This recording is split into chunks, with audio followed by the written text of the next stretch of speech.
Yo, Shortboxed Nation, this is Botter, and I'm here to tell you right now that con season starts early this year with the return of Northeast Florida's premier anime, comic book, and sci-fi event, Collective Con. That's right, Northeast Florida's largest pop culture convention returns for its 10th year on March 8th through the 10th at the Prime Osborne Center in Jacksonville, Florida. 10 years of Collective Con, they're pulling all the stops out to make sure this is a can't-miss event. And the guest list they got going, don't even get me started on the guest list. I mean, they've got A-list celebrity guests and voice actors from some of your favorite movies, anime, and video games like Elijah Wood and Sean Ashton, Ray Park, Trisha Helfer, Ross Marquand, Max Middleman, and Bo-Katan herself will be there, Katie Sackhoff. Tell me what other convention is giving you the opportunity to meet Frodo and Sam from Lord of the Rings, Darth Maul, and One Punch Man all under the same roof. Only at Collective Con. And if you're looking to get some of your favorite comics signed, or if you want to get an original sketch from some of the best comic artists in the world, well, you're in luck, because there'll be plenty of comic and creator guests there, like DC comic artist extraordinaire Clay Mann, Harvey Award-nominated illustrator John Taylor Christopher, Marvel and DC cover artist Chris Stevens, and acclaimed Star Wars author Timothy Zahn. They'll all be at Collective Con this year. And if you're looking to bring the family, or if you want to make a weekend out of it, you're in luck, because there'll be so much going on at Collective Con that weekend in the form of vendors, fan panels, video game tournaments, cosplay contests, after parties, and a bunch of fan events. You can purchase single and 3-day weekend passes now using the link in this episode's show notes, or by going to collectivecon.com to book your tickets and hotel. Buy your tickets now, and I'll see you at Collective Con, March 8th through the 10th. Now let's start the show. In this episode of The Short Box. Comic collecting is a community. It is not a separate thing. It is that. Comic collecting is community. Otherwise, you're just sitting in the dark reading something by yourself, and that's fine. You know, there are other industries that cater to that. But what the real joy people get is coming together and sharing. One of the things that you'll find if you study people who live the longest and have the happiest life based on like some given set of parameters, that is like waking up, having a purpose, having support from a strong familial and friend network, right? The people that live those longest happy lives have community that they wake up for. That is so important that is how we see it, so that we make it the most important thing. Ladies and gentlemen, I present to you the Shortboxed Podcast. The Shortboxed Podcast is recorded live from Jacksonville, Florida.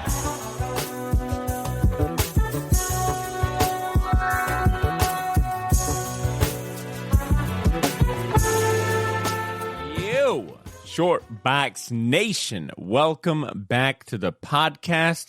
I hope you're feeling good. I hope you're feeling great, and I hope you're ready to hear some passionate nerds talk about comic books. If you're new to the show, welcome. This is the Shortboxed Podcast, the comic book talk show that brings you the best conversations about comic books and pop culture inspired by them.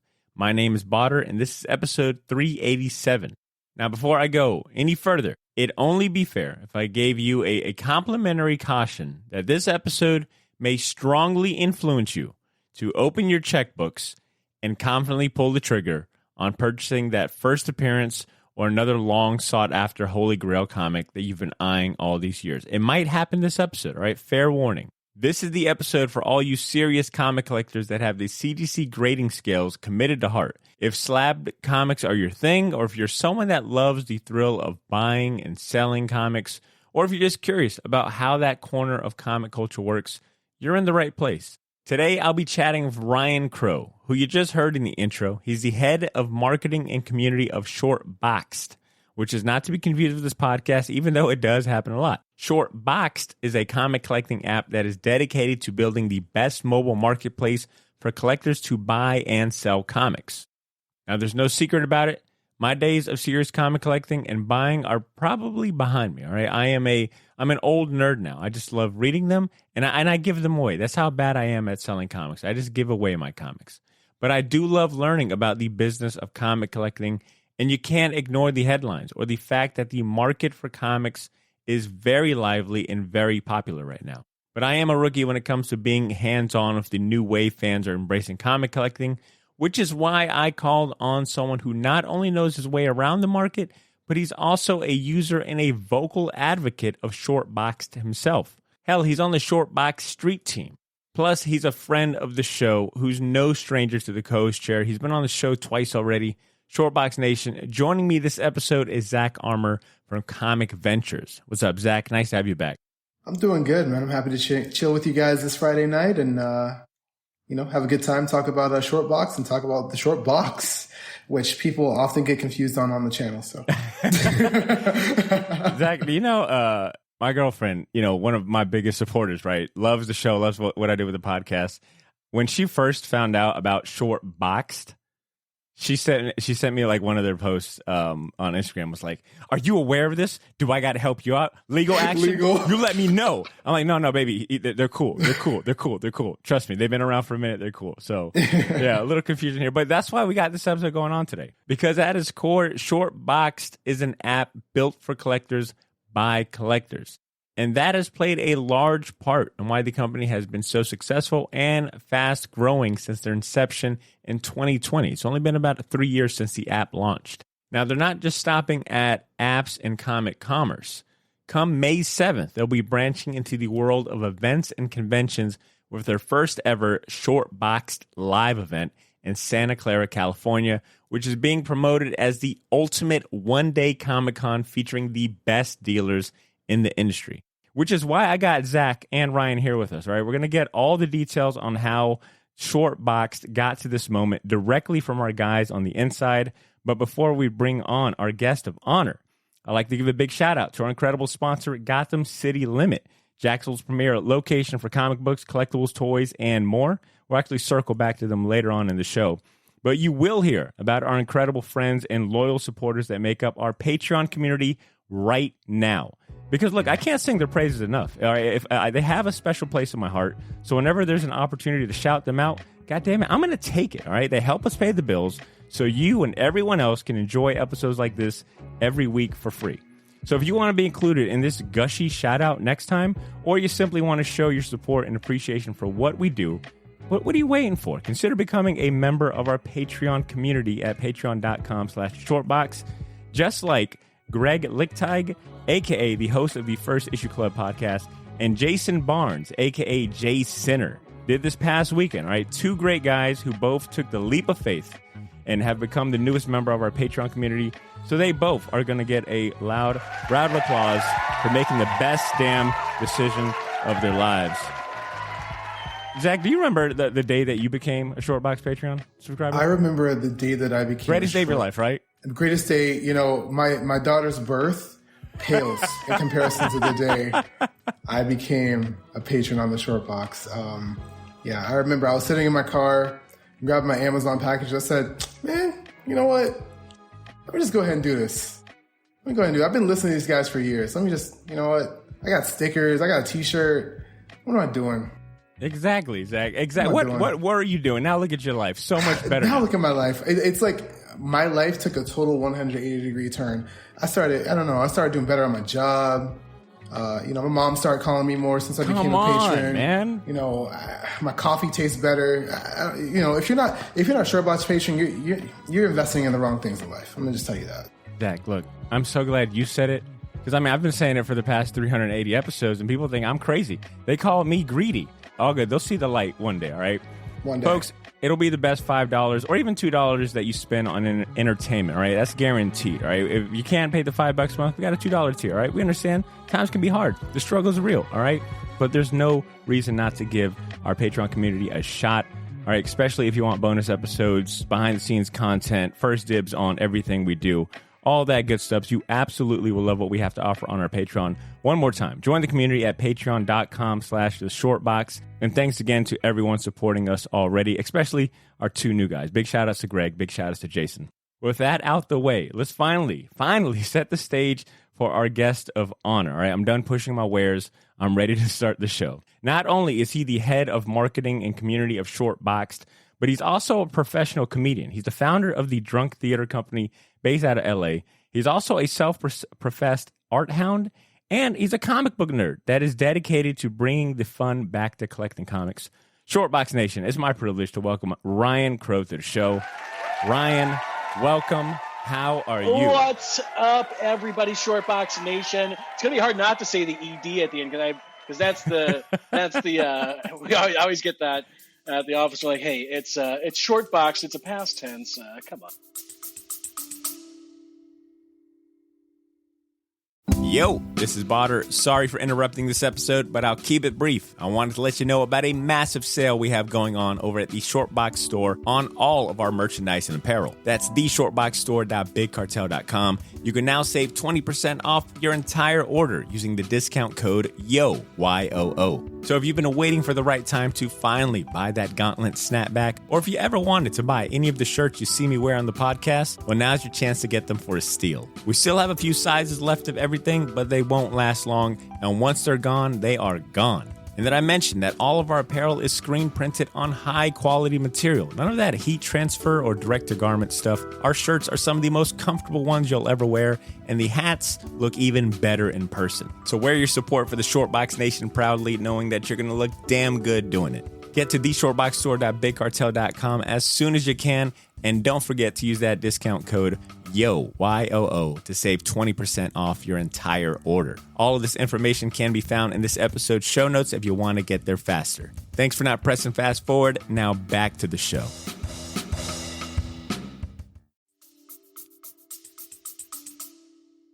That's why this whole episode, I feel like I am overemphasizing that ED at the end. I'm like, Shortbox, Shortbox Ed.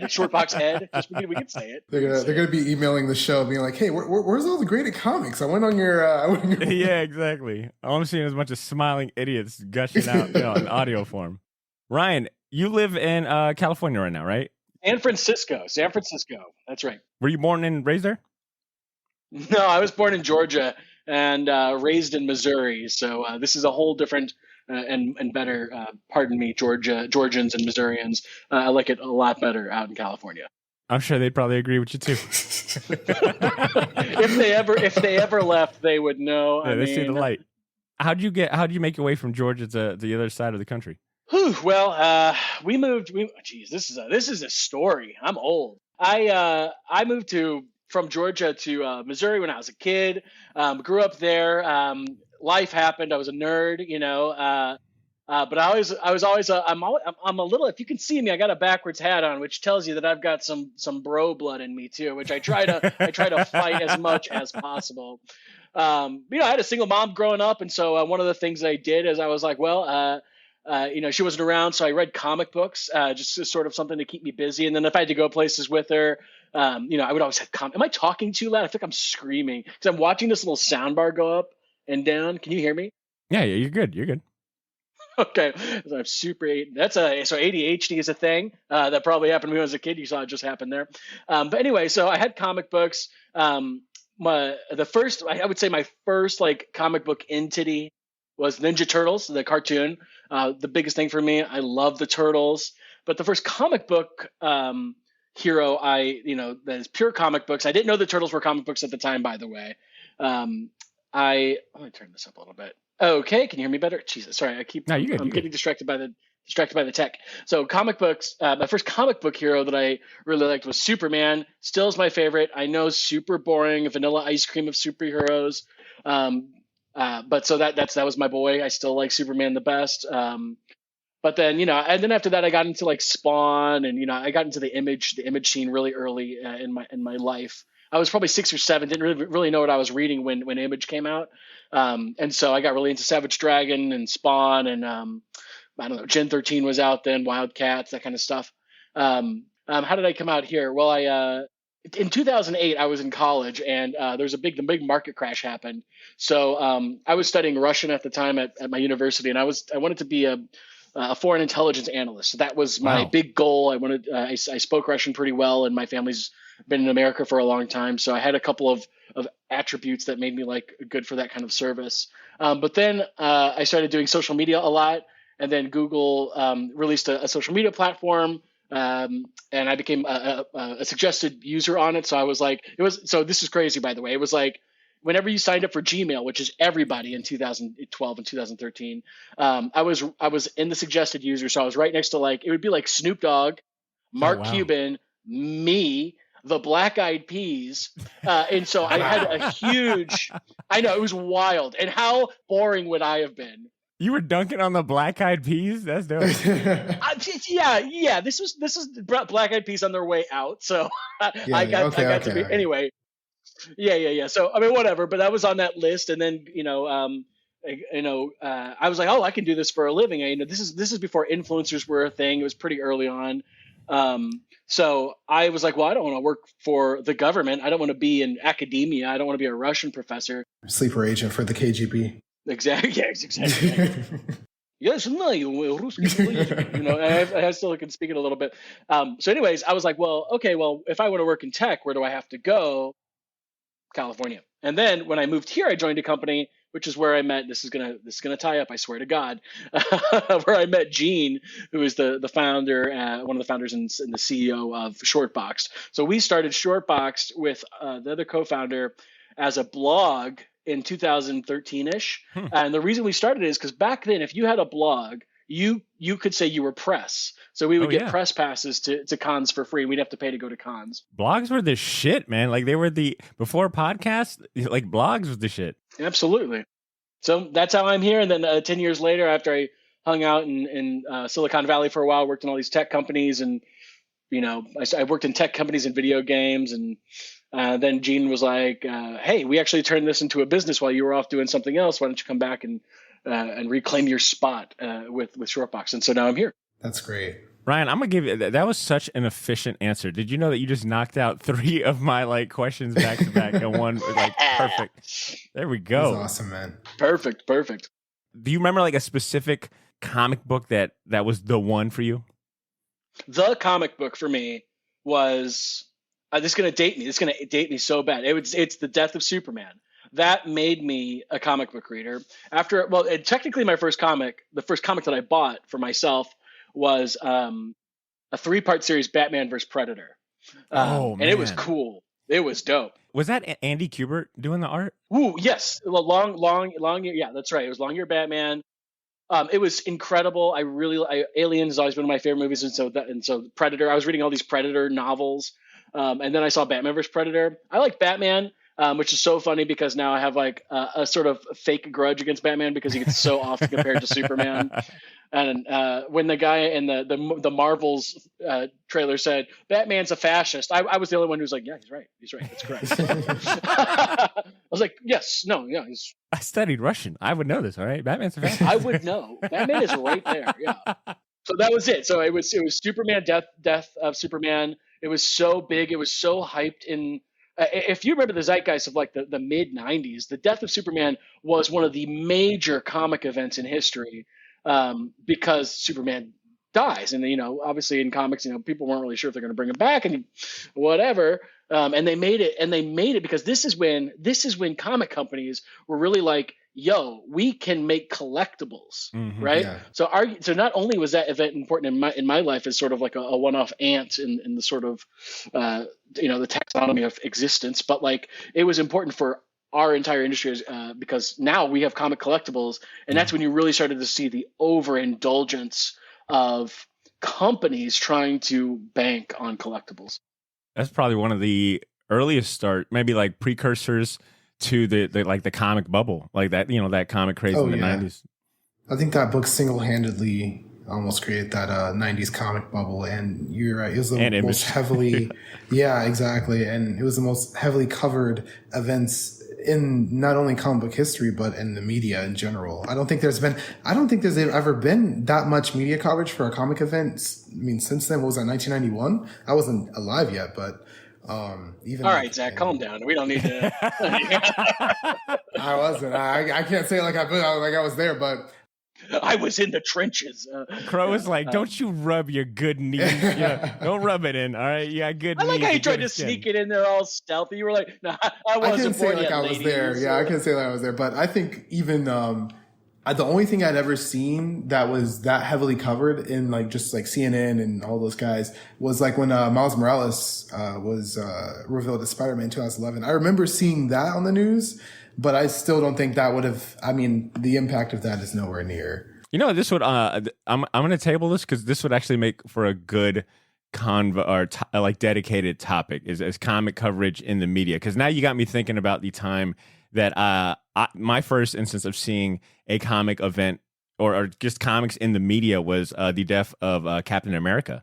Oh yeah, like 2006 or something. Yeah, I remember watching that on the news, and my dad also watching it and losing his ever-loving shit. I think that was the day that he slowly declined from being a Marvel fan, was that day.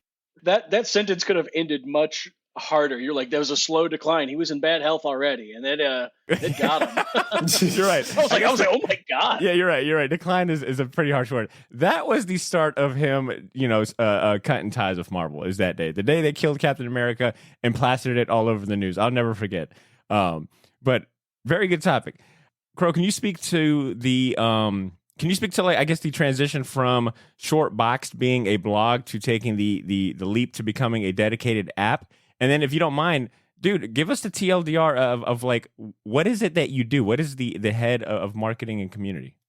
Yeah. So we'll get to this. So, all right. So how do we start this? So when we first started the brand Shortboxed, we all work in tech. And so the founders, the two business founders, there's two business founders, three brand founders. I'm not the business founder because I wasn't there when they turned it into a legitimate business.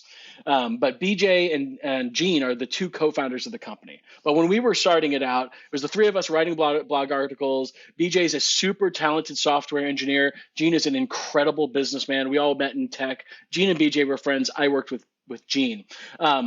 So we started out going to cons. Now, I had just gotten out of grad school. I had no money. So I went to a couple of cons with them, and, I couldn't afford anything. Like, they were all like buying these awesome books. And so finally I had to be like, I had to dip out. Because one time we went to one con, I remember specifically, where I bought my first two collectible comics. It was Next Men 21, I love Hellboy, and the first appearance of the Teen Titans, Brave and the Bold 54. Now that cost me, I don't know, $400 at the time, maybe $350. And I was like, holy shit. It was an incredible amount of money. And I'm broke for the next year. Yeah, I had just moved out to San Francisco. Things are expensive out here, and I was just like, And I had a pull list too, so I was spending money on comic media, and I was like, guys, I can't keep going out to these things, because we went to a couple more, and I would just kind of stand around and look at things I can't have, and so I kind of dipped out for a little bit, and then I got a new job, and I kind of parted ways with Gene and BJ a little bit. But I kept in touch because every once in a while they would have some new thing they were doing with Shortbox, and they were like, "Hey, check out this thing we're doing. Let us know when you want to come back." And they had worked at other big companies, and so they were more established in their careers. And they were off buying and being comic book dealers. They would buy entire lots and they would sell. And so in that time of them like being really involved in the community, being sellers themselves, going to cons all over the country, being in and out of the high end graded comic stuff. Gene's collection right now is like 8 books, and they're amazing. You'll have to talk to Gene about his rare book collection. And BJ has some too. So anyways, in the time frame from when I left the blog until probably 2020, they were like, hey, we work in tech. The comic book industry is so old. Do you know, like, if you want to buy a comic book, before Shortboxed or some of the even other apps, so I'm not going to name them because they're competitors, and I'm not going to do that for them. But anyway, no free plugs on this show, damn it. Yeah, not this show, not today, Satan. But like, if you wanted to buy a graded comic book, you have a few avenues open to you, and they're all old. One, you either go to a website that looks like it was built in 1992, an Angel Fire. Zach, before you were born, sorry, or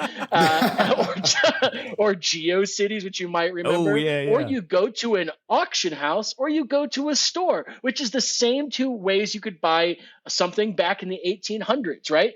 The industry that we have is extremely old, and because it's people sort of dealing with it as a hobby, or people who have brick and mortar stores for a collectible. So they just saw that, and they're like, there's so many ways that we could. Gene and BJ said we could bring this hobby into contemporary, like into modernity, right? Like we can give it stuff, and it won't take that much because there's not a lot of people doing it, and if they are doing it, they're not doing it well. eBay is the biggest. It's not really a plug because everybody knows who they are. eBay is like the biggest competitor we have, and shopping on eBay sucks. It sucks for somebody. There's fees. You don't know what you're getting, right? If somebody screws you, you have like not a lot of ways to get back. So They were like, well, how can we do eBay but better? How do we make it look like a contemporary app? Now, BJ, super awesome engineer, Gene, super great businessman. They figured it out. And so in 2020, they came up with a prototype for Shortboxed, got a couple of the big dealers, because they've been in the community for a decade now, super active. They found people to test it, and they went to real dealers, real collectors, real comic book buyers to say, what do we need, and are we doing it right? And then they released the first prototype of Shortboxed in 2020. So that's how they went from blog to app. It sounds like it was important for them to get direct feedback from people that would be using the app and, conducting business. Yeah, that's right. So one of the things you'll find, and this is business, this is capitalism, is that people know that there's money to be made through market research in the collectible comics industry. Like, it's $1 billion industry, aftermarket collectible comics, aftermarket. Not even talking about the opportunities there are in with direct sales and publisher stuff. So there are people who are like, okay, well, collectibles are big right now. Look at shoes, look at toys, video games are blowing up right now. How can we get into that market? And then they'll just try to build something out, right? The NFTs are also a part of that conversation. That's great. I mean, that's how economic niches get filled. That's how the ecosystem fills up as somebody looking for opportunity, which is fine. However, we are collectors, and we have the know-how to build something that is useful for collectors. And not only do we have the know-how in-house, but we have advanced know-how because of our backgrounds in tech. When you spend 10 years, 15 years, 20 years in tech, you learn a lot about how people want to interact with the rest of the world via technology. We are in here. We're getting a Harvard level class, Zach. Yeah, I'm enjoying it. I'm a big fan of Crowe and Gene, and I mean, yeah, the app is incredible. Even as a person that I'm not going to tell my whole story, but even from its inception, and I remember the first time I opened it, I'm like, what the heck is this? Literally that same week, I did that video on the top 5 apps for comic book collectors, which is still my best video on YouTube. And before I had even known any of them, I featured it on the channel. I was like, this thing is, I mean, what I love about every other area of collecting and sneakers, fashion, everything, they're doing in the comic book industry. And they're doing it aesthetically. They're doing it with the right features, the accessibility, the information. They're doing it in a way that it should have been done 10 years ago. Crowe, what is your role there? Like in just layman's term, what is it that you do? What is the head of marketing and community? Because we are a startup, you'll find that most people in startups have roles just because they need something to call themselves. But I do an incredible amount of stuff all over the board. I mean, any kind of, I would say that I am responsible for communication. Now, that is every form of communication that you can imagine. The only thing that I don't really do is I don't really talk to investors and that kind of thing. That's where it starts to, that's where my job stops, and that's where Gene's job it begins, I guess, and BJ. So anytime you see a communication, it is coming through me. The marketing design is probably Gene and me. The cleanness is because Gene and I both came from the same tech background. So we kind of learned the same valuable lessons, I think, and we both appreciate them, which is why we started talking about doing a blog in the first place. He also saw like a bunch of Superman graphic novels on my desk. He's like, "Do you like comics?" When I just joined the company.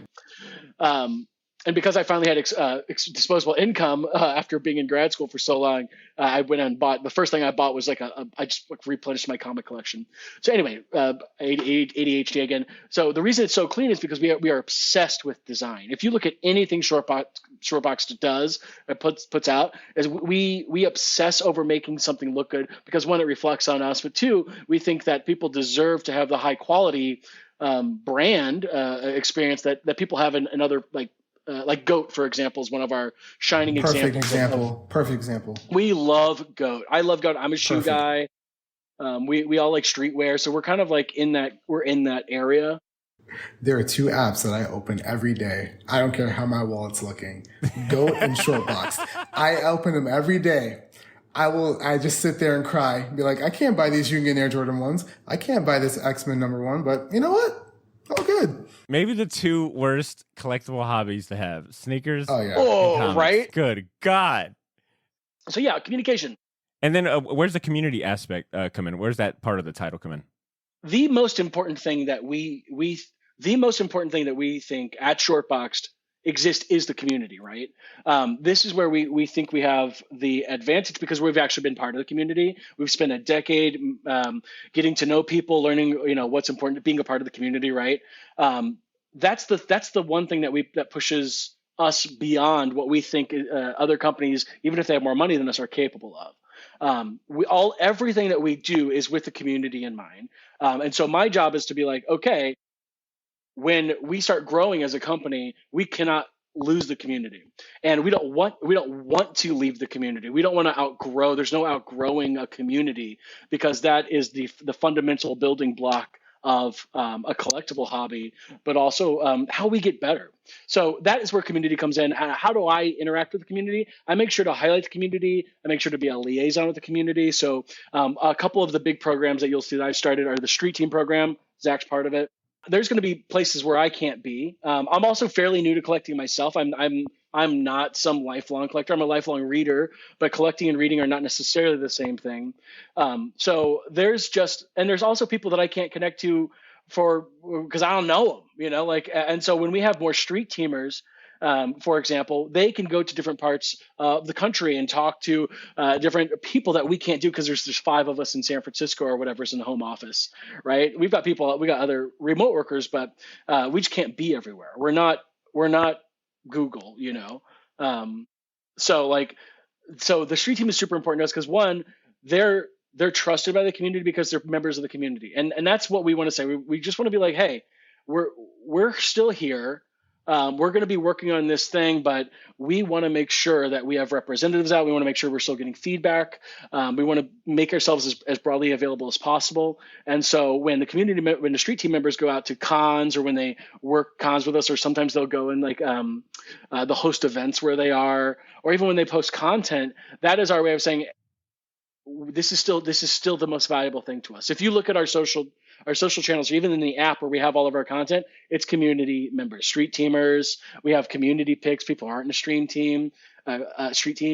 So I don't know how else to say it. It's just the most important thing. And so you have to have somebody who cares about it, and it has to be their job to care about it. And so that's why I was brought in, to be specifically the person that cares about it. I also have a background in the business aspect of community building from a tech side. So it just is within my realm of expertise. That's what I do. It's just making sure that we're involved, we're listening, and we're not missing anything because we've become something else as we've become a business entity, It sounds like you guys don't ever want to be in a position where you forget about the people that made your company, that made the business, that made the brand successful. But I got to say, my favorite part of the app is just the Discover page, which kind of harkens back to your comment about highlighting the community, and also like the street team, and being kind of and having a finger on the pulse of content creators in this space. I know I've seen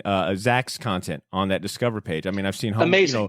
Stuff from the home. Yeah, exactly. Come on, man. It's Comic Ventures. But I've also seen, content from the homies at Oblivion Bar on the app. I've seen, you'll post the trailers and stuff. So Discover page for someone like me that isn't, ready to open that can of worms of buying and collecting. I do like the fact that you guys offer much more than just, than just that. You guys are putting a spotlight on, content creators and people doing good work in comics. Yeah, man. Solid stuff.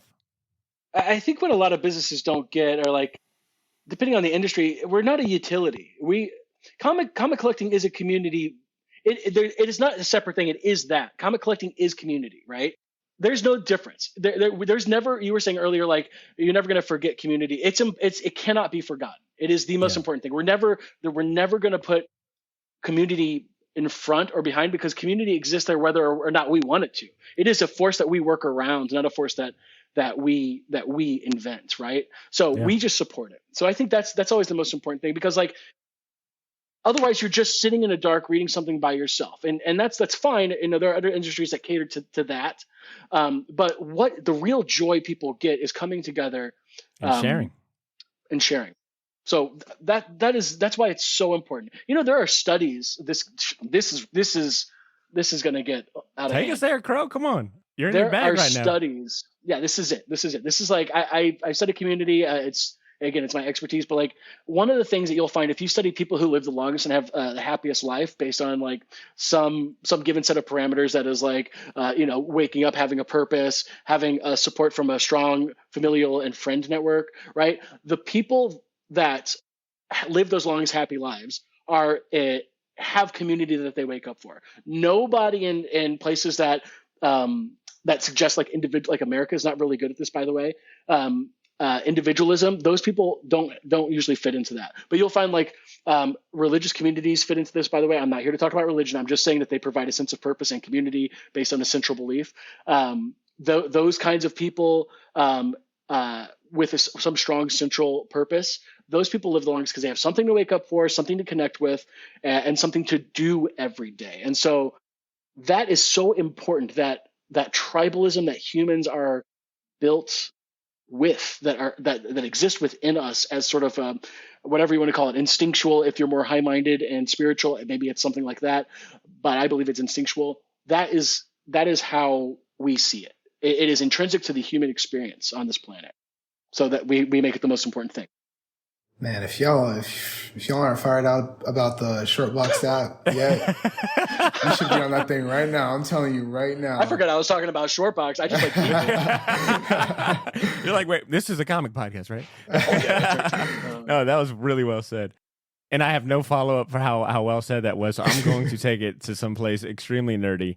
And Zach, I want to hear, man, because it sounds like, obviously you're a believer in Shortboxed. You are you're a regular user, you're an advocate, you're a spokesperson, you're on the street team, for God's sakes. Yeah. Tell me what's been the best thing you bought off that app? What's been your favorite purchase off the Shortboxed app? So I got my I got my Marvel Spotlight 5. I think I got this one from them a month ago, maybe like a month ago. That's been my favorite purchase there. I've made 4 purchases so far. I also have a Star Wars 1 in the other room. And then I did a Secret Wars 8 for giveaway. I just decided to. That's right, yeah. My money, I'm going to do what I want with it. And then support the channel. And then I actually have another giveaway coming up. I kind of want to do one every year. So I'm going to hold my tone on what book it is. But I think people in the community will be really excited. And of course, I purchased it on Shortboxed. By the way, if you're a collector and you can fund the hobby, there should be no reason you're not getting all your books from Shortboxed. I'm just telling you guys right now. There's no reason. It was pretty enticing. The prices I was seeing, I was like, yo, this isn't that crazy. Potter, don't you fucking do it. Don't you do it. That was my bank. My bank immediately called me, and the rep was like, don't you fucking do it. You already bought, your sneakers account is already looking crazy. All right. But I am very impressed by the range of sellers that are on Shortboxed and the different prices you can get. And there's a ton of grails. Dude, crazy. I heard you mention your favorite thing on the app being the Discover page, Potter. And I did want to mention and just add that, listen, my favorite thing on the app as a seller is that FMV indicator. That Sick, gives right? me so much confidence. If you're not confident, Wait, Zach, real quick for the industry, what is the FMV indicator? Yeah. So, and Crow could probably explain it a little bit better than me, but essentially it's a fair market value. So to put it in economic terms, fair market value is essentially looking at sales data, right? From, hey, how is sales data tracked for this book throughout time, and taking that data and applying it to the current sale price, right? So if you have, let's say, a random book, Daredevil issue number 1, first appearance of Matt Murdock / Daredevil in Marvel Comics 1963, right? So you look up that book, let's say it's a CGC graded 3.0. I don't know the price of this book by heart, by the way, so I'm just going to say a price. It's a really expensive book, so I'm saying let's say it's $4,000. Pretty close, yeah. Let's say it's $4,000, right? Somebody lists it on Shortboxed for $5,000. Well, that's on the seller. But at the same time, what Shortbox does is it protects both the seller and the buyer by saying, hey, listen, this little indicator on this, it'll have like a red diamond. Hey, listen, this little indicator, this book's kind of steep. Maybe make an offer on it, or maybe look for a different book that's maybe the same grade, but closer to what's tracking in the FMV indicator. And then you'll see that, if it's moderate, it's yellow, which is not bad. So it arms you. I like the word protects you as a buyer. So it arms you with the knowledge. The information. Yeah, exactly. If you were to go on their biggest competitor, eBay, you would have to manually do all of that. You'd have to go to sold and listed and kind of compile this shit, this and that. So that's super cool. Awesome. And for new collectors, that's your best. They're your guardian angel right now. Like that's why I'm like, if you're a new collector, I understand you're a seasoned collector. You've had your habits, but if you're new to this hobby, you shouldn't be getting your books anywhere else. It's just there's too much there for you to protect you. One of the things we hate is when you walk away. Again, this is from the years and years of being in the community, buying graded comics, trying, hundreds, if not thousands of different deals and conversations with people. One of the things that we wanted to avoid is somebody walking away from what should be a joyous moment and wondering if they got ripped off. Oh yeah. It is the worst. It's like, there's a gross example I was about to say, but it is like, but like, it is like, it's like eating something and being like, instead of just being able to enjoy your food, just being like, is this going to clog my arteries? You know what I mean? You just want to enjoy it. Right. So the FMV indicator came from that. Like, we want you to say, hey, I'm looking up, by the way, your Daredevil one at the 3.0, 3.5, it's about $4,000. The fact that you just guessed that is pretty incredible, by the way. Listen, I'm on that app every day. That was actually pretty bad that I could do that, actually. So yeah, I was looking it up because I was like, I want to see where he's at. But I also look at Daredevil ones, and I was like, I know prices. He got it. Zach is a walking Overstreet catalog, right? So the FMV indicators tell you like, hey, this is a good price, right? And if it's a yellow one, you're like, okay, this is a little bit above. Now that doesn't mean you can't buy it, because sometimes the market doesn't match the current momentum, right? Sometimes those two things are happening, just one lags behind the other. So let's say there's for example, when Damian Wayne got announced he was going to be in the DC universe, the Batman was a 366 or 356 or whatever. I think you're right. Those Damian Wayne comics went up super high, and people were like, okay, well, I can sell this high right now. And people were getting the red squares, which is like, hey, this is super high. But that's because you're paying a premium for something, right? You're paying a premium for something because there's potential there. And so like, if you see red on the app, doesn't mean it's bad. It's just like, are you looking at something that has potential, or does this person not know how they're pricing? But so not only is it good for buyers though, because buyers, of course, want to get good deals, but sellers, you don't want to go into something and you're like, well, I don't know how much this is worth. How many different sources do I have to check? If you're on Shortbox, you're going to get information. I'm not going to give the proprietary information, but you're getting a lot of different sources all in the same spot, and we turn it into a color for you. So it's either red, green, or yellow. And if you want to move that book quickly, if you need to sell the book, maybe you need to send your kids to college, or you want to pay a mortgage, or maybe you just want a different book you want to move up. If you want to sell that book, you want to price it to move, you get it in green. If you think that book's going to have potential, a little higher, you go yellow. Super potential, red. So like, it helps everybody, and so that means it feels good for the seller and it feels good for the buyer, because everybody has enough information to make an informed decision. Now, in capitalism, I'm not, again, I did study Russian, so this is going to get communisty. In capitalism, people benefit from you not knowing, right? We want to strip that away and just have the pure enjoyment of collecting there, which is why that indicator is so important for us. And the future evolution of that indicator is going to be much more than just looking at historical data. It's going to be projecting future potential in real dollar terms, which is something that's not being done yet. Damn, it's going to get even more idiot proof, ladies and gents. All right. And that makes me pretty damn excited. All right. I was looking for a means to transition to the actual event. I'm like, damn, this has been an excellent conversation so far, but I want to definitely take time right now to talk about the event, Shortboxed Live. Crowe, what was the inspiration to throw your hat in the ring into the world of convention and live events? What inspired Shortboxed Live? The inspiration is not much different than the inspiration to get into the game to begin with. There's a lot of room for improvement into things that you like. And so when you go to a convention and it is in a dark hall in some hotel ballroom, and you're kind of looking at, rusty racks and stuff. The people deserve a better experience than that. And sometimes people are doing the best that they can, and that's what they can do. And it's better to have nothing. It's better to have something than nothing. And we totally agree with that. But we really wanted to make sure that the event space gets as much love and attention and respect as we give the app space. So we said, okay, well, if we're doing the app this way, what can we give to collectors that is off of the app? What can we do to make this, to give this the dignity that we think it deserves from a collecting hobby? Because there are certain hobbies, right? Like they have like if you think of tech, for example, they're in these giant halls and everything is super like, it looks nice. All the, like, if you think of like the game developer conference, these other industries have these amazing events. Now, comics specifically do not really have a lot of these events. There are a couple of big shows that do well. San Diego Comic-Con is not that, by the way. It does pop culture super well, and comics are part of pop culture, but we don't count, even though it's called Comic-Con, it has grown beyond, it is, I don't know if it transcended is the word, but it has expanded beyond. Yeah, it's evolved. Sure. Yeah. So it's a pop culture event, and it's wonderful. By the way, I love going to Comic-Con, San Diego Comic-Con, but like New York Comic-Con can probably lay claim to this. Baltimore can do this, maybe C2E2, but true comic events where people are focused on having the best sellers there, the best books possible, having a high-end production value, we don't think existed, and definitely not on our side of the country, which is the West Coast.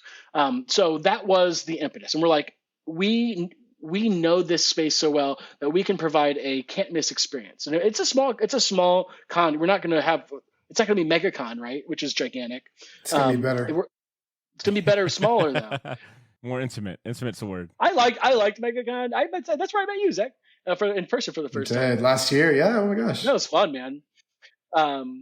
So that was the inspiration. We're like, can we provide the respect and dignity for these people in an event that we hold? And we were like, let's give it a shot. So we went out and we're like, here's what does dignity and respect look like? What makes an event?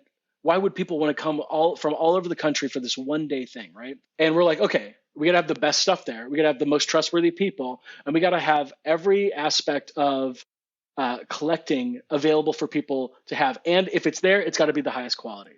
So we have like CGC, we have CGC graders there, or not graders. We have where you can submit Desert Wind. We have amazing collectors, dealers there, the best in the country, we think, with the best stock from books in the bin, best dollar bins to the most rare books you can find, right? So like that's covered. We have an incredible speakers lineup, which is like Reggie Collects. It's going to be Swaggle House. That's how you say it like that. Eric Voss from New Rockstars is going to talk about how New Rockstars, if you don't know, if you're listening, I assume if you're listening to a podcast, you're probably at least open to digital media. One of the premier YouTube channels that covers nerd and comic book topics. Yeah. New Rockstars is legit. And Eric Voss is one of the producers, and he's going to come and talk about how the hobby, again, that we talk about as if, it's like a horse and wagon era technology, how our hobby is actually affected by the way that the world views mainstream comics now. Because, right, we all are aware that comics are no longer a couple of kids under the bleachers in high school geeking out over Doc Ock, right? It's the real thing now. So real, in fact, that there's already talk about fatigue. So he's going to talk about how the way that the books move, the way that the market is shaped is through popular culture and the lens of popular culture, and how channels like his and podcasts like this one affect market forces for our hobby. So that's super interesting. Reggie Collects is going to be there. That's super cool. He's going to do his thing. And then Gene's going to give a keynote where he talks about the state of the comic hobby right now, the comic collecting hobby as well. Geez, there's more. But yeah. There's so much more. There's so much to be excited about. This sounds like the perfect event for me. And because that same week I'll actually be, I'll be taking a trip to Vancouver. It'll be my first time in Canada. I was really hyped. And then I was looking through the event page for Shortboxed Live, and I'm like, how can I make this happen? I'll FaceTime you, Butter. I'll FaceTime you, man. You'll be right next to me the whole time, man. What are the chances, Crow, of this becoming an annual thing? Have you guys already talked about that? Or are you waiting for it to see how this goes? Yeah, I mean, we have to. We are at the size where we need this to be good before we can plan another one. Okay. But we got we've got some pretty big sponsors interested. I mean, this year we had IDW, which is cool. Hell yeah. We've got a lot of their creators coming in to do that. We haven't even announced that. I'm announcing it on this show. IDW is partnering with us to sponsor. And then little insider tip: we were Exclusive. talking with. This happened earlier today, so this is brand new. Oh, come on. DC was interested and partnering with us next year for this. Damn. So That's crazy. they haven't done anything yet, but the head of sales at DC is I work with him on occasion on some projects that we're doing, and he was like, why aren't we there? And I'm like, dang. So there you guys have it. James Gunn is going to be at Shortboxed. James Gunn's coming.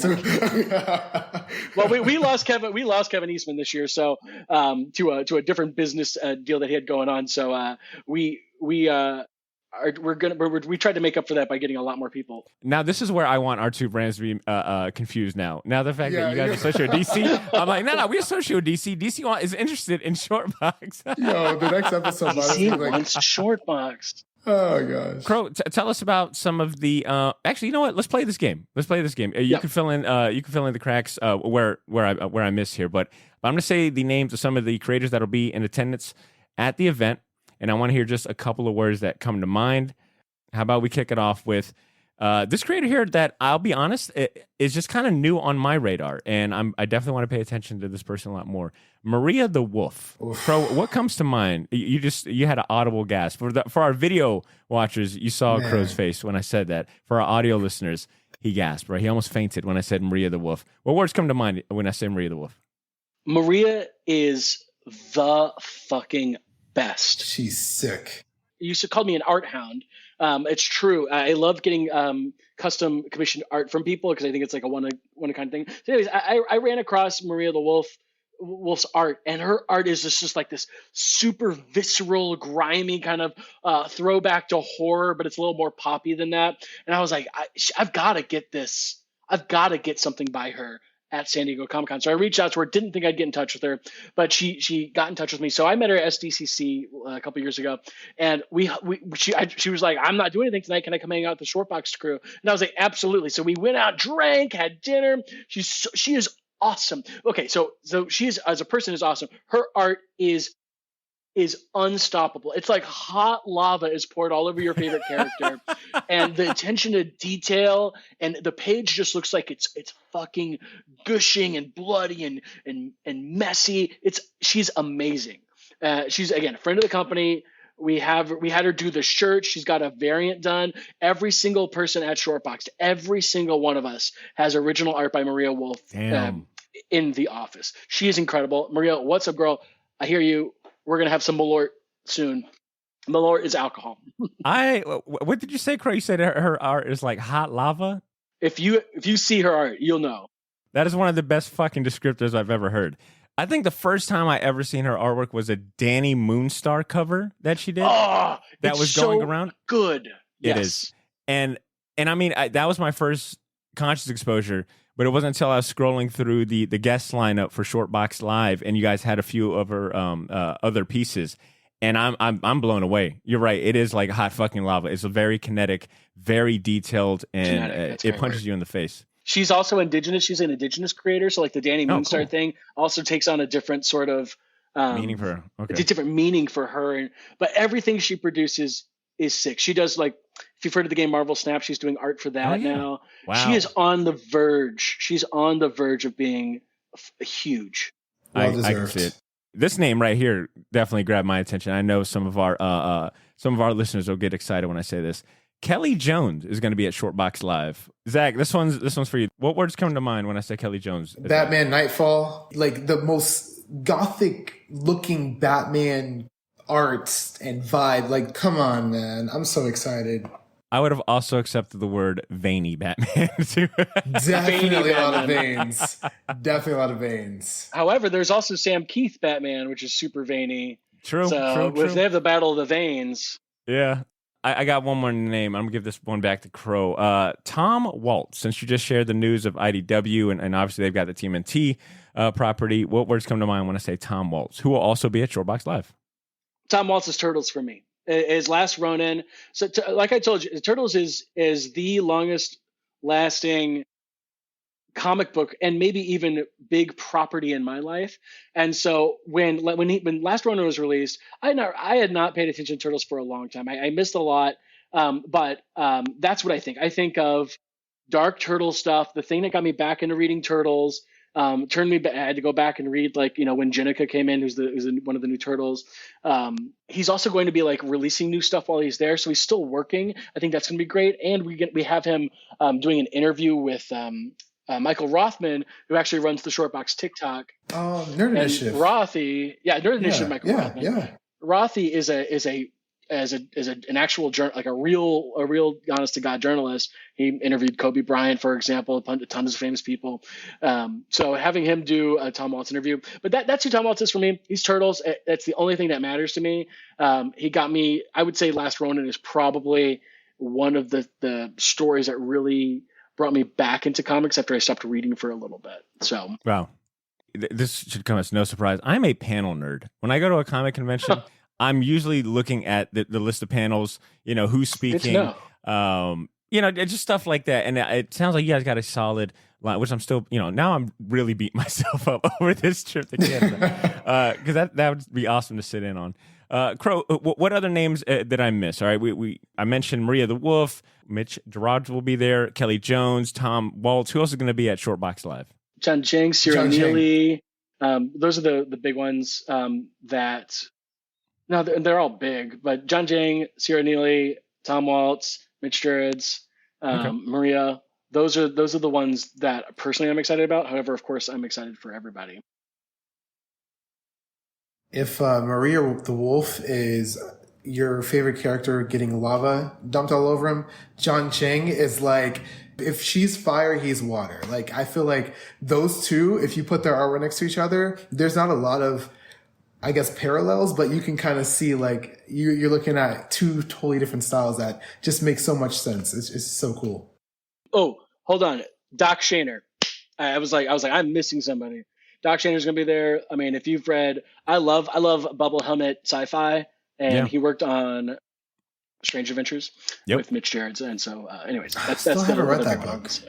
Oh, it's fantastic. Yeah, and depressing as hell. So be ready for that. make sure you've got something happy and feel good to say.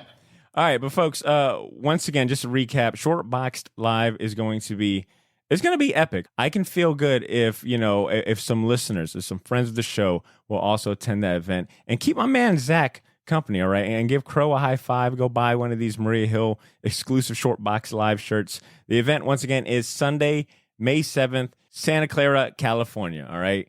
Check that out if you're in the area. And it looks like, even if you're not in the area, it sounds like it is absolutely worth seeing if you can cop some cheap plane tickets, all right?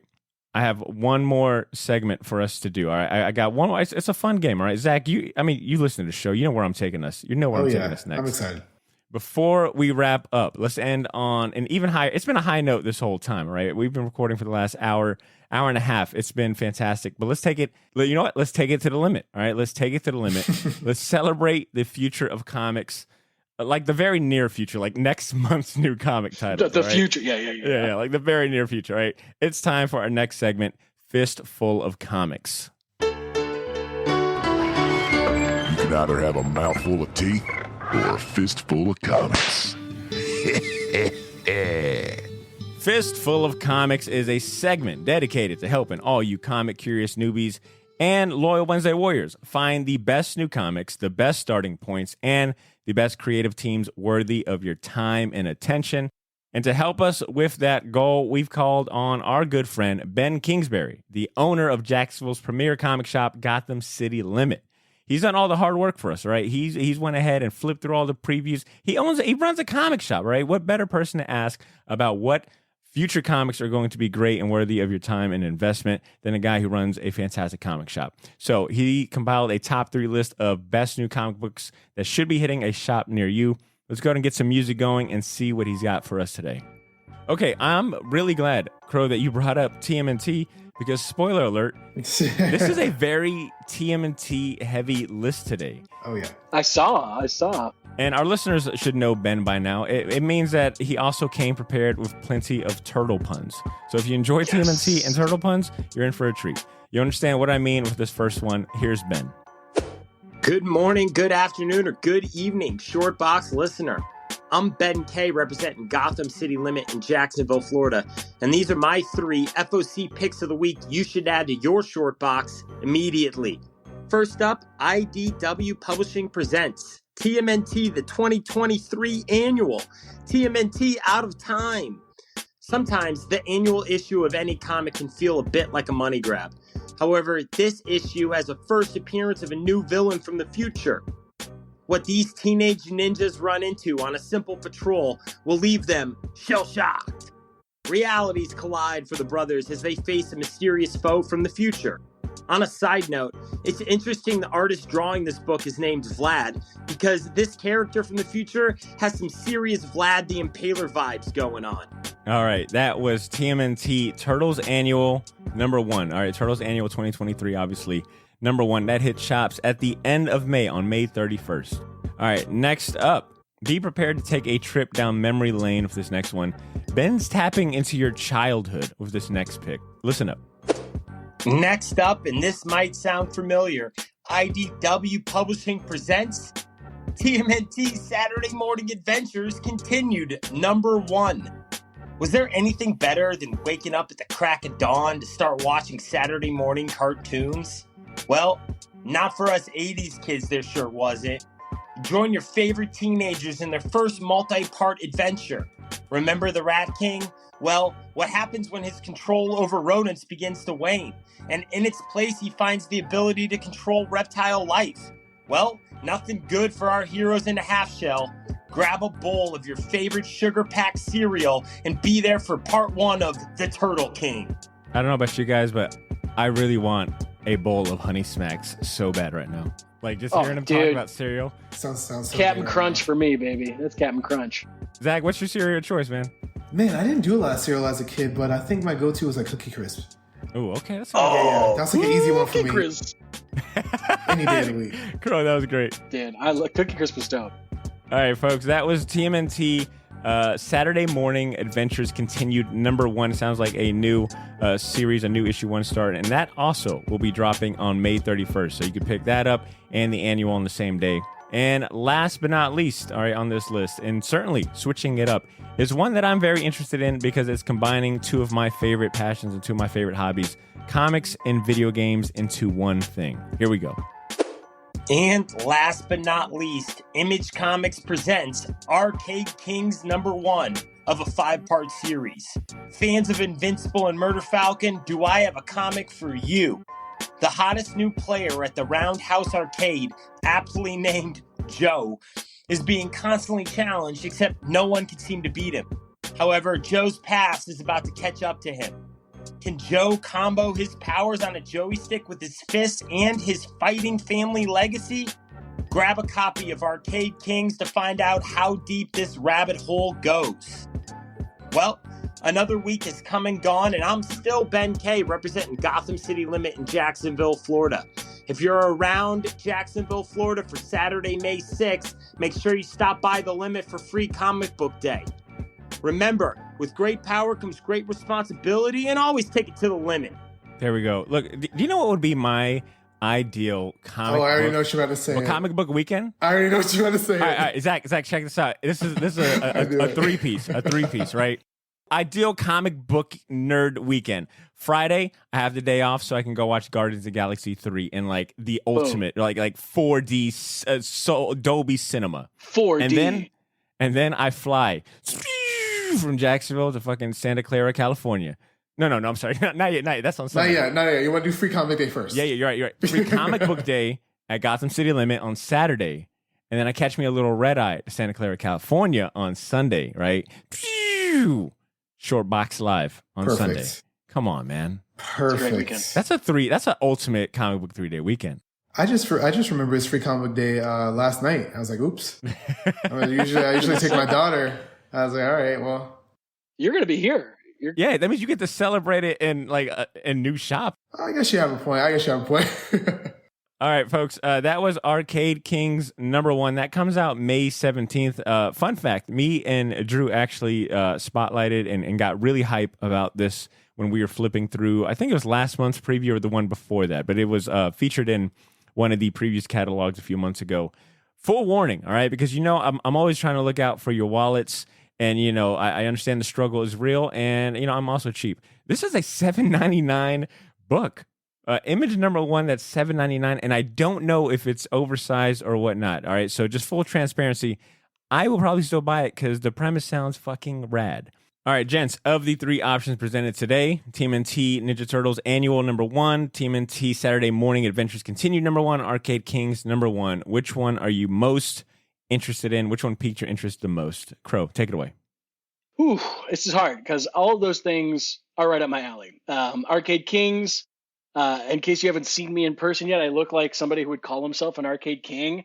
Like it's kind of the vibe I give off at serving Arcade King. However, as I said earlier in the show, I'm going to be getting Arcade Kings anyway because at Shortbox we get all Image comics in the office for free, so no need to add that to my pull list. Oh, slight flex, yeah, no big deal. Just breeze over that. Not even a slight flex, that was a super flex. But I wouldn't add that anyway. So the hard thing is like, what kind of mood do I want to be in when I read a turtle story? Do I want to be reminded of my childhood, or do I want to be like watching them have sort of manic depressive episodes in the sewers of New York City? I'm having those right now, so that would actually hit more, right? Like that's different. Like I can be like, yeah, I understand what they're going through, and so I think I would go for cartoon turtles because I am inundated with dark reads. I'm inundated with adult takes on heroes that I've loved my entire life. And sometimes I just want to see Bebop and Rocksteady fall on their butt and Michelangelo throw a slice of pizza at them. And so I'm going with Saturday morning cartoons just for a little escapism. There we go. I don't blame you at all. That's a very good reason. All right, Zach, what about you? I was hoping we'd have 3 different choices, but I'm going to get a little sentimental here. TMNT was my very first fandom, even before comics. And aside from Spider-Man, they're my second, favorite. They're really close to my heart, the Turtles. And my daughter, now I've passed down that passion for Turtles. And one of our regular pickups at the comic shop is already TMNT Saturday Morning Adventures. So I am very excited to continue that with her because we bond over those books. And I'm just really excited to keep her going with that. That's awesome. Who's her favorite turtle? Man, so she kind of changes it up every time, and she's always asking me, "What's yours?" And then she'll tailor her answer to which one I like. She'll pick a different one. Oh, that's so cute, dude. She likes Mikey, and my favorite is Michelangelo too. But I think as she gets older, she's more of a Donatello, maybe a Leo, but I don't know. She's got that leadership like spirit. So I don't know, but yeah, I'll say Mikey because she's just trying to copy me right now. I'm a Donnie guy, Donatello. Leo, man, it's like he's got double katanas, man. Listen, at least we all have 3 different turtles, so we can all play that Shredder's Revenge game, and we don't have to fight over. That's a good point. That game is so fun. It's so good, so good. Obviously, I'm gonna double down on Arcade Kings. The premise sounds awesome. The colors of that book look. I wish I had the creative team in front of me, but the colors look great. Premise sounds good, and it's a new Image #1. I mean, I've said this so many times. You can't go wrong with a new Image #1 to at least get like a taste test. But yeah, overall solid list. Big shout outs to Ben. If any of those pique your interest, listeners, hit up your local comic shops. Like I said, all of those books will be hitting your shop sometime starting mid-May to the end of May. Go to your local comic shops. Get your pre-orders in now so you don't miss out. And remember, even if you don't live in Jax, you can still take it to the limit. You could shop for comics, collectibles, and exclusive variant covers by going to GothamCityLimit.com. They've got a new X-23 exclusive variant done by you're Tyler right. Kirkham. Yeah. I need to go buy. Yeah, I need to buy. And he's actually got a set. He's got a trade dress and a regular cover. I think I'm gonna buy another set. I bought one for myself. I'll buy another one to give away on the show later on. So stay tuned for that. But in the meantime, hit up your local comic shops. Get these orders in. Go to GothamCityLimit.com if you want to take your shopping experience to the limit. I got a question before we end this. You asked when in the preparation. You were like, "What is your grail?" And I was so excited to hear what your grails are because I love talking about grails. What are you looking forward to right now in the collecting world? Yeah, wow, the tables have turned. I am now the interviewee. No, that's a good way to wrap it up. I'm going to be honest, Crow. I hearing you and Zach talk about like the books that you guys have purchased from Shortboxed. It got me. I was like, I could not think of like one singular comic that I was really like in hunting out. I'm in like this weird manga phase right now. But on the comic side of the house, last episode was the last episode. It was when I had Eli, an episode or two ago. Eli Schwab from Cosmic Lion. We were talking about like the Heritage Auctions, the last big Heritage Auctions news and things like that.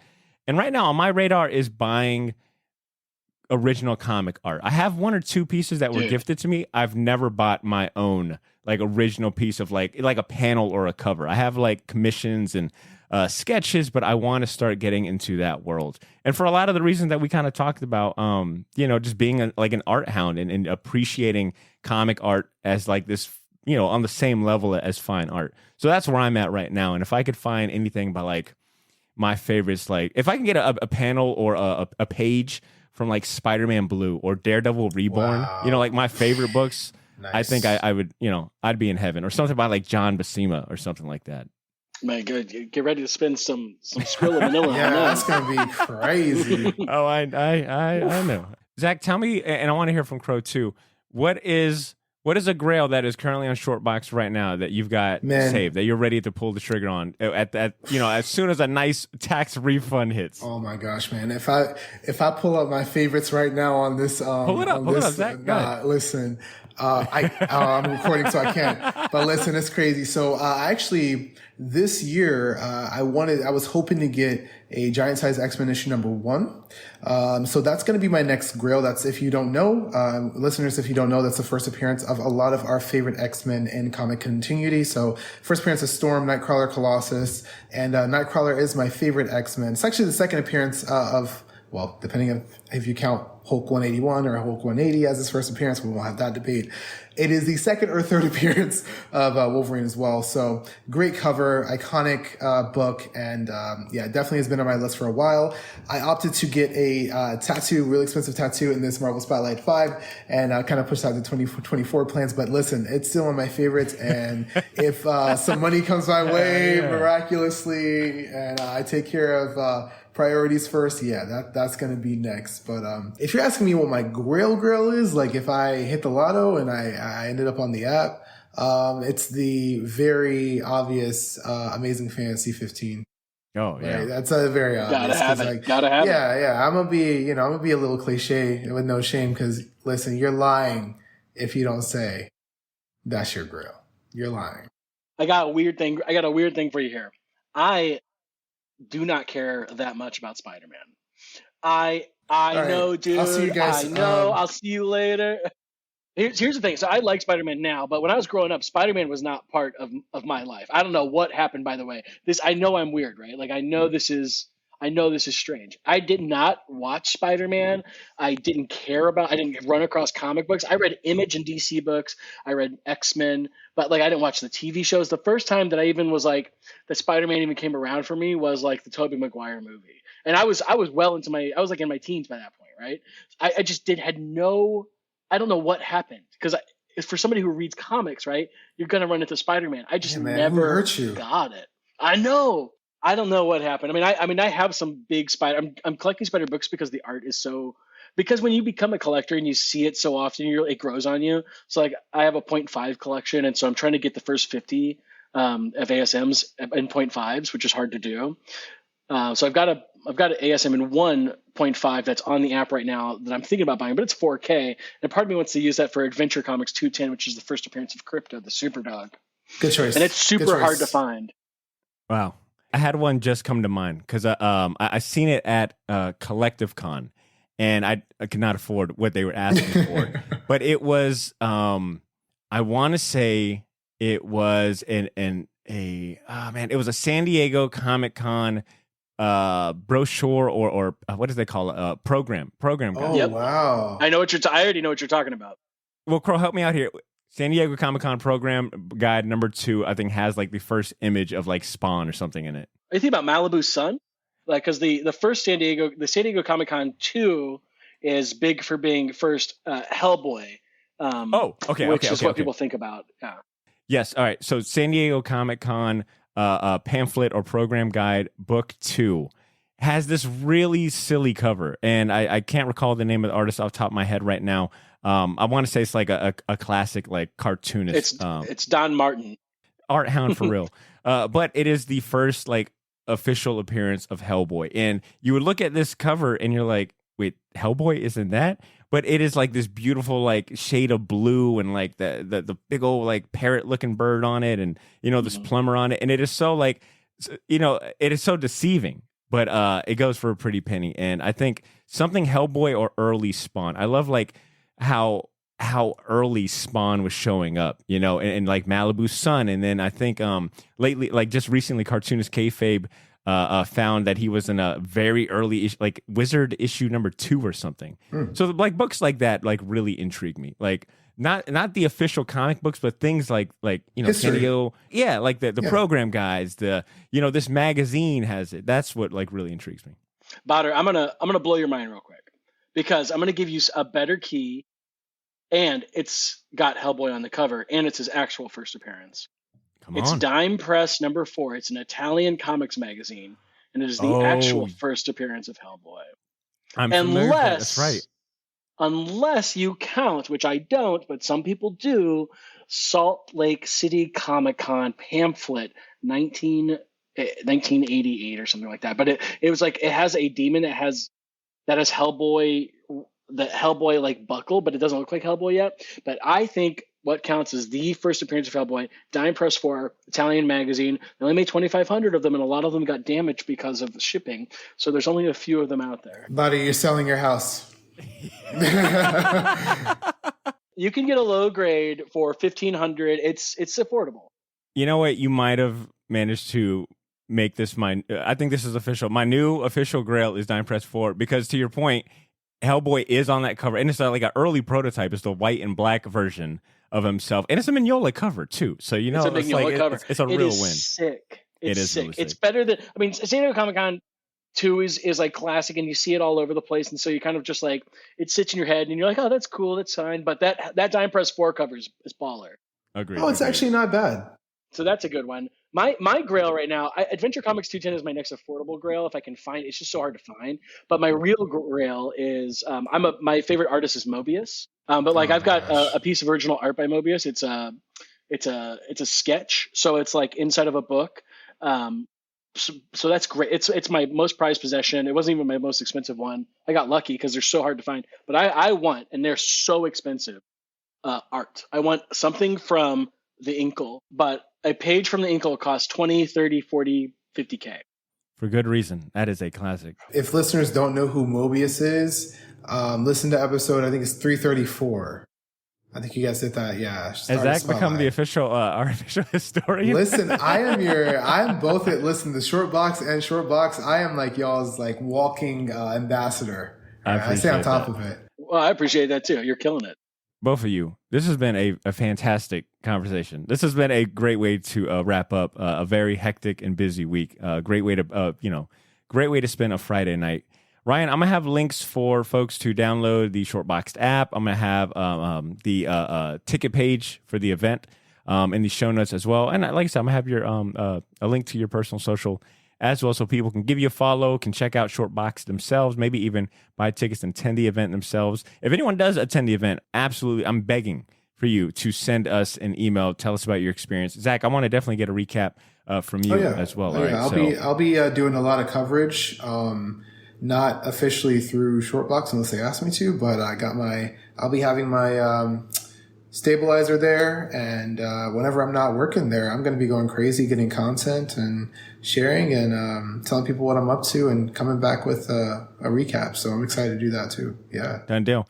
Ryan, do you have any plugs that you want to mention right now? Anything to share with the listeners, upcoming projects, app features, et cetera, et cetera? We are about to launch a game-changing set of features that will change how any collector collects. And it's going to happen, and we're going to announce it's going to happen a week before live, Shortbox Live. So in about a week and a half, 2 weeks from now, which is April 14th, we will break your life and put it back together in the best way if you're a comic book collector. I'm excited now. And we have some huge announcements about our next set of features, the ones after the ones coming up, which will also just we're super excited. We've been working on it for a year and a half, the new version of the app. It's got everything you could possibly want in terms of tools for comic collecting all in one spot. No more going to 7 different websites. No more going to keeping track of stuff in a notebook unless that's like your thing. We got it. I can't go into it any more than that, but that's happening soon. Otherwise, just follow Shortbox wherever we are. Hope to see some of you at live. We're at every big con, and if we're not there, the street team's at other cons.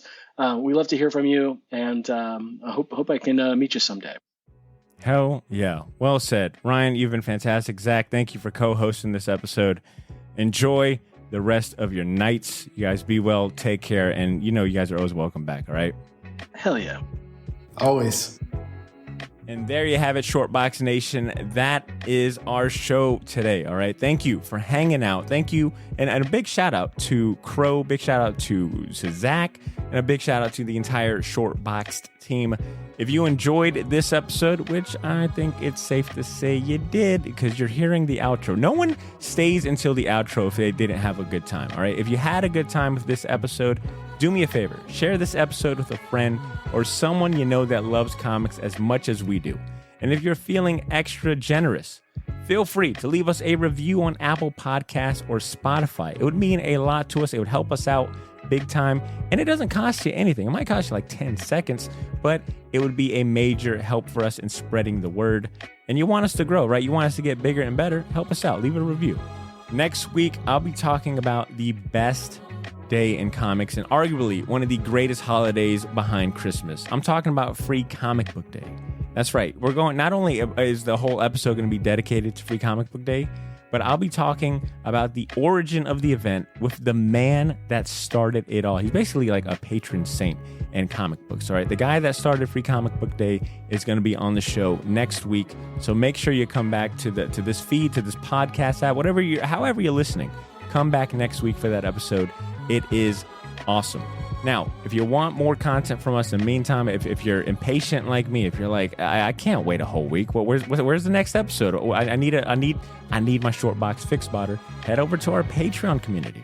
We got bonus episodes. We got video content. You could vote on episodes. You also get first dibs, so you don't got to wait a whole week before your next Shortbox Fix. Go to patreon.com/theshortbox and join our Patreon community for even more Shortbox content.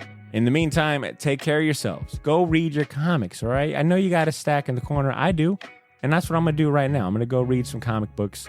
You do the same and continue to make mine and your Shortbox. I'll talk to you next week. Peace.